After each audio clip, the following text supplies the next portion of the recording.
So one way that you can save these out, if you want to save it for web, we can click on one of our artboards and we can go up to the file menu and we can go to export and save for web legacy. And this will save out our images one at a time. So here I can select JPEG from the top. I can select the quality at 100%, right? You can always scale this up or down, right? Because it's vector, it'll automatically scale them before applying the resolution output to it. Okay, so we can kind of click save from here. And if I go into here, I can click new folder. I could just put this in images folder and hit save.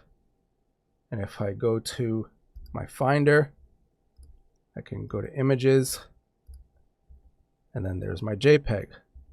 Another way you can do this is, because all of these are kind of grouped together, okay, you can actually use your asset export feature. Okay, so you can go to Window, Asset Exports, usually right beside your layers, and you could save out multiple images for web here. So all you would click and drag, put that in there. You can give this a name. The name that you label this is what it will save out your file name as well. Right, so we can name this blend modes, right? So since it's probably web-based, you want to probably even put a hyphen or no spaces in there. Okay, so you could do that with all of these if you wanted to.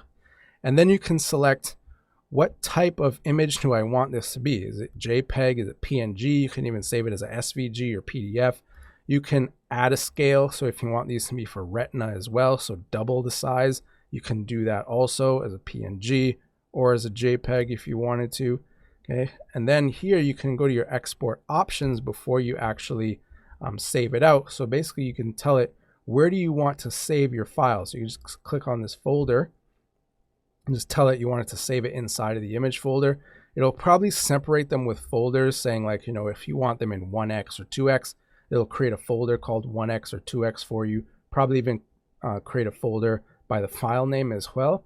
Right, so you can actually tell it if you want it to have subfolders based on scale or format. Okay, and then you could just choose whichever ones you want to have saved out and click export. And then you'll see here, creates that 1x folder. There's my 100% view image. And then in the 2x folder, there's one double the size, right? So double the pixels saved for my Retina devices. Lastly, if I want to save these all out as a single PDF, what I can do is go to my file menu, go to save as, same way that we save out our native Illustrator file. Only difference is down below here, we can select PDF from the option. We could choose all, or we could choose a range. So a range would mean if I just want to save out artboard 2, I just select 2 from here. If I want to select maybe artboards 1 and 3 and 5, I can go 1, 3, 5. Or if I could say if I wanted to do artboard 1 and 3 to artboard 6, I could just put a hyphen 6, so it'll only save out artboards 1, 3, 4, 5, and 6. Okay. Otherwise, we could just choose all from here and click save. For most of your projects or sending this to print to a digital printer, you can actually just save this as a high quality print. And then if you have preserve Illustrator editing capabilities, basically it just saves your layers. So, you know, if someone does have Illustrator or Photoshop, they can actually take your PDF and drag it in and see all your layers. So if you want to protect yourself from that, or having a client or someone edit your file, right, you can uncheck that and basically it just creates a flattened JPEG for you. Okay, it also will save you file size as well, but we can just click Save PDF. And then now if we go to our Finder, we'll see our PDF is here.